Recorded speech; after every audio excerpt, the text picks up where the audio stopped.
Good morning children, welcome to my YouTube channel. बच्चों, इस video में हम सॉल्व करेंगे एक्सरसाइज 5.2 का क्वेश्चन नंबर 14। क्वेश्चन नंबर 14 में बोला है how many multiples of 4 lie between 10 and 250। हमें पता लगाना है कि 10 और 250 के बीच में, बिटवीन मतलब बीच में, कितने नंबर्स हैं जो 4 से डिविजिबल हैं। मतलब हमें 4 की मल्टीपल्स फाइंड आउट करनी है कि 10 और 250 के बीच में 4 की मल्टीपल्स कितनी हैं।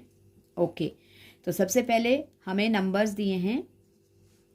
क्वेश्चन लिख सकते हो, how many multiples of 4 lie between 10 and 250। 10 और 250 के बीच में, तो इसका मतलब है बच्चों, जो हमारा एपी बनेगा वो कहाँ से आगे बनेगा? 10 से आगे। 10 से आगे जो 4 की डिविजिबिलिटी है, 4 के टेबल में जो नंबर आता है, तो 10 से आगे क्या आता है? 12, उसके बाद 16, फिर 20। ओके, और अब हमारे पास क्या दिया? Last number 250। 250 को 250 में से हमें क्या फाइंड आउट करना है बच्चों? an। तो अब हम देखेंगे कि 250 को 4 से डिवाइड करके क्या रिमाइंडर बचता है? 24, 2 ज़ा 8। कितना बचा बच्चों? 2। जो रिमाइंडर बची है उसको 250 से माइनस कर लो। 250 से 2 माइनस करेंगे तो क्या बचेगा? 248। तो मतलब हमारे पास an कितना बन गया? 248। इजी क्वेश्चन होते हैं बच्चों, ध्यान देना है इनका। बस जिसका डिविजिबिलिटी पूछी है उससे लास्ट वाला जो नंबर है उसको डिवाइड कर लो। डिवाइड करके जो रिमाइंडर आएगा उसको उसी नंबर से माइनस करो। माइनस करके आपके पास an आ जाएगा। ओके, सो अब a है हमारे पास 12 और d हो जाएगा a2 minus a1, 16 minus 12। d आ गया बच्चों हमारे पास 4। अब an का फॉर्मूला लगाएंगे, a plus n minus 1 into D. an है 248, a है हमारे पास 12, n नहीं है, फाइंड आउट करना है, और d है 4। फिर माइनस हो जाएगा इधर आकर। 248 में से 12 minus equals to n minus 1 into 4। Okay, 248 में से 12 माइनस करेंगे तो क्या आएगा? 8 में से 2 6, 4 में से 1 3, 236 आ गया बच्चों। और इसको 4 से डिवाइड कर लेंगे। 4 5 सा 20, 3 बचा, आगे कैरी ओवर 36 बन गया। 4 9 सा 59 और माइनस का 1 प्लस 60 आ गया बच्चों। मतलब हमारे पास क्या है? 10 और 250 के बीच में हमारे पास जो 4 की डिविजिबिलिटीज हैं, मल्टीपल्स हैं, वो हैं 60। So therefore 60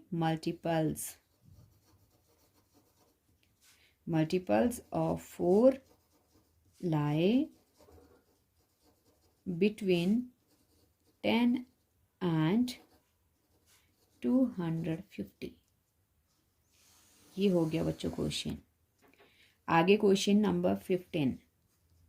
okay, question number 15 में क्या बोला है? क्वेश्चन नंबर 15 में बोला है for what value of n are the nth term of 2 APs. कौन कौन से हैं? फर्स्ट एपी है 63, 65, 67 एंड, और सेकेंड एपी है 3, 10 एंड 17 आर इक्वल। क्या बोला है?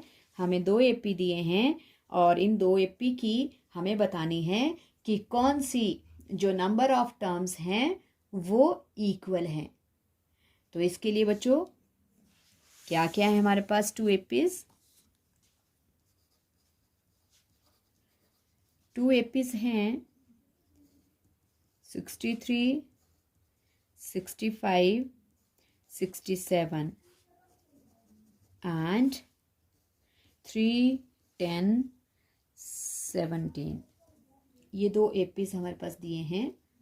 और ये जो 2 एपीज हैं, अब इनमें हमें क्या क्या निकालना है? दोनों का पहले ए और डी निकाल लेंगे, फर्स्ट एपी की और सेकंड एपी की। और उसके बाद क्या करेंगे? हम इनकी जो nth टर्म है उनको फाइंड आउट करके कंपेयर करेंगे। ओके, तो इसके लिए बच्चों सबसे पहले हम लिख सकते हैं फर्स्ट टर्म ऑफ, या इन एपी ऐसे कर लो, इन एपी फर्स्ट, या in first AP, in first AP में देखो क्या है, a equals to 63, common difference 65 minus 63 कितना आ गया 2। ओके, और फिर इन सेकंड एपी में हमारे पास a है 3 और d हो जाएगा a2 minus a1 10 minus 3, common difference आ गया हमारे पास बच्चों 7। ओके, अब हम क्या करेंगे, अब इन दोनों के जो an हैं उनको फाइंड आउट करके माइनस करेंगे। मतलब हम लिख सकते हैं कि हमारे पास फर्स्ट एपी का क्या आएगा